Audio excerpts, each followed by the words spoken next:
ಬಂದಿದೆ. ಚಿಂತಾಮಣಿಯಿಂದ ಗಲಾಟೆ ಆಗ್ತಾ ಇದೆ, ಅವ್ರನ್ನ ಹೊಡಿತಾ ಇದ್ದಾರೆ ಅಂತ ಹೇಳಿದ್ರು. ನಾನು ಬಸ್ಸಲ್ಲಿ ಇಳಿದು ಊರಿಗೆ ಹೋದೆ, ಸೀಕಲ್ಗೆ ಹೋದ್ರೆ ಅಮ್ಮನ ಹೊಡೆದಾಕ್ಬಿಟ್ಟಿದ್ರು. ಯಾಕಯ್ಯ ಹಿಂಗೆ ಹೊಡಿತಾ ಇದ್ದೀನಿ ಅಂತ ಕೇಳಿದ್ದಕ್ಕೆ ಅದೇ ದೇವರಾಜು, ಮಂಜು, ಮೂರ್ತಿ, ಮೈಲಾಂಡಹಳ್ಳಿ ಮಂಜು, ಸರಸ್ವತಮ್ಮ, ದೇವರಾಜು, ಮುನಿಯಪ್ಪ ಯಾಕಯ್ಯ ಹೊಡೆದಿದ್ದು ಅಂತ ಕೇಳಿದ್ದಕ್ಕೆ ನಾನು ಲಾಂಗಲ್ಲಿ ಕೈಗಾಕಿದೆ ದೇವರಾಜು, ಮಂಜು ಅಂತ. ಏನಕ್ಕೋಸ್ಕರ ಗಲಾಟೆ? ಅದು ಸೈಟ್ ಹತ್ರ ಇವನು ಗಲಾಟೆ ಮಾಡಿ ಹೊಡಿತಾ ಇದ್ರು. ಯಾಕಯ್ಯ ಹೊಡಿತಾ ಇದ್ದಾರೆ ಅಂತ ನಾನು ಕೇಳಕ್ಕೆ ಹೋಗಿದ್ದಕ್ಕೆ ನನ್ನ ಹಿಡ್ಕೊಂಡು ಹೊಡೆದಿದ್ದಾರೆ. ಯಾರು? ದೇವರಾಜು, ಮುನಿಯಪ್ಪ, ಬೇರೆಯವರು. ಇವರು ನಮ್ಮ ಅತ್ತಿಗೆ. ನಿಮ್ಮ ಅತ್ತಿಗೆ ಹೊಡ್ಯಕ್ಕೆ ಹೋದಾಗ ನೀವು ಬಿಡ್ಸಕ್ ಹೋಗಿರೋದು. ಸೈಟ್ ಯಾರದು? ನಮ್ದು. ನಿಮ್ ಜಮೀನು? ನಮ್ಮ ಜಮೀನು. ಜಾಗ ಅದು? ನಮ್ದು ಜಾಗ ನೋಡಿ. ಎಷ್ಟೊತ್ತಿಗೆ ನಡೀತಿದ್ದು ಇವತ್ತು? ನಮ್ಮ ಅಣ್ಣ ಹೆಸರಲ್ಲಿ ಇರೋದು. ಎಷ್ಟೊತ್ತು ನಡೀತಲ್ಲ ಈಗ ಗಲಾಟೆ? 10 ಬೆಳಿಗ್ಗೆ. ಬೆಳಗ್ಗೆ ಅತ್ತಿಯನ್ನು ಹೊಡಿತಾ ಇದ್ರು ಅಂತ ಫೋನ್ ಮಾಡಿದ್ರು ನಮ್ಮ ಹೆಂಗಸರು, ನಮ್ಮ ಸೊಸೆ. ನಾವು ತರಾತುರಿಯಾಗಿ ನಾನು ಅಲ್ಲಿಗೆ ಹೋದಾಗ ನನ್ನ ಮೇಲೆ ಲಾಂಗ್ ಎತ್ಕೊಂಡು ಅಲ್ಲೇ ಮಾಡಿದ್ರು. ಮಂಜು, ದೇವರಾಜ್ ಅವ್ರಿಬ್ರೇನು ಅಲ್ಲೇ ಮಾಡಿದ್ದು? 20-40 ಜನ ಇದ್ರು. ಮೈಲಾಂಡಹಳ್ಳಿಯವರು ಎಲ್ಲ. ಸೀಕಲ್ ದೇವರಾಜು, ಆತನ ತಂದೆ ಮುನಿಯಪ್ಪ, ಸರಸ್ವತಮ್ಮ, ಮಾಲತಿ. ಏನಕ್ಕೆ ಗಲಾಟೆ? ಸೈಟ್ದು. ಯಾರು ಸೈಟ್ ನಮ್ಮ ಅಣ್ಣಂದು. ನಿಮ್ಮ ಅಣ್ಣ ಹೆಸರು? ಮುನಿಯಪ್ಪ. ಅವ್ರ್ಯಾಕೆ ಬಂದು ಅಡ್ಡಪಡಿಸ್ತಾರೆ ನಿಮ್ಗೆ? ನೋಡಿ, ಈ ತರ ಡಾಕ್ಯುಮೆಂಟ್ ಎಲ್ಲ ಇದೆ. ನಿಮ್ ಜಾಗಕ್ಕೆ ಅವ್ರು ಯಾಕೆ ಬಂದ್ರು ಅಂತ? ಅದ್ಯಾಕೆ ಬಂದ್ರು ನಮ್ಗೆ ಗೊತ್ತಿಲ್ಲ. ಈ ಹಿಂದೆ ಏನಾದ್ರು ನಿಮ್ಗೆ ಅವ್ರ ಗಲಾಟೆ ಇತ್ತಾ? ಗಲಾಟೆ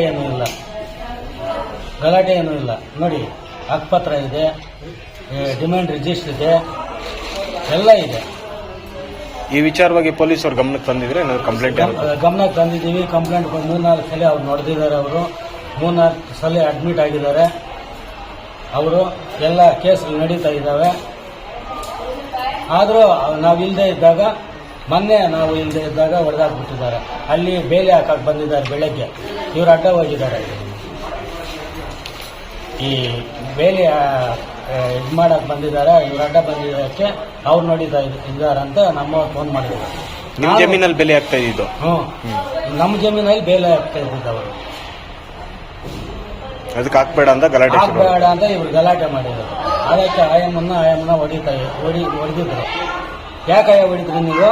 ನಮ್ಮ ಜಮೀನಿಗೆ ನೀವ್ಯಾರು ಅಂತ ಕೇಳಿದ್ದಕ್ಕೆ ನನ್ನ ಮೇಲೆ ಹಲ್ಲೆ ಮಾಡಿದ್ದಾರೆ.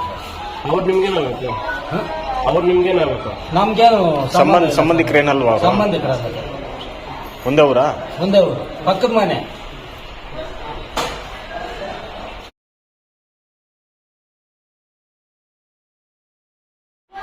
ನಮ್ಮ ತಾಯಿಯವರ ಹೆಸರು ಸರೋಜಮ್ಮ.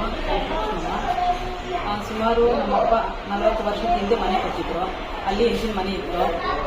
ಅದರಲ್ಲಿ ಅಕ್ರಮವಾಗಿ ದೇವರಾಜು, ಸರಸ್ವತಮ್ಮ, ಮತ್ತೆ ಮಾಲತಿ, ಮುನಿಯಪ್ಪ ಇವರೆಲ್ಲ ಅಕ್ರಮವಾಗಿ ಪ್ರವೇಶ ಮಾಡಿ ವಿನಾಕಾರಣ ಯಾವಾಗಲೂ ನಮ್ಮ ತಾಯಂದಿರಿನ ಹೊಡಿತಾ ಇರ್ತಾರೆ. ಮೊನ್ನೆ ಹಿಂಗೆ ಹೊಡೆದು ಅವರೇ ಚೆನ್ನಾಗಿ ಕುಡಿದ್ಬಿಟ್ಟು ಬಿದ್ದೋಗಿ ಹಾಸ್ಪಿಟ್ಲಿಗೆ ಬಂದು ಅಡ್ಮಿಟ್ ಆಗಿಬಿಟ್ಟು ನಾವು ಶಿಡ್ಲಘಟ್ಟದಲ್ಲಿ ಇರ್ತೀರಿ. ನಮ್ಮ ತಾಯಿಯವರು ಇಬ್ಬರೇ ಇರ್ತಾರೆ. ಶಿಡ್ಲಘಟ್ಟದಲ್ಲಿ ನಮ್ಮವರು ಟೀಚರು, ಅವ್ರ ಹೆಸರು ವಿನಾಕಾರಣವಾಗಿ ಕಂಪ್ಲೇಂಟ್ ಕೊಟ್ಟು FIR ಮಾಡಿಸಿದ್ದಾರೆ. ನಮ್ಮವ್ರು ಬರ್ದೇನೆ ನಾವೆಲ್ಲ ದೂರ ಇರ್ತೀರಿ.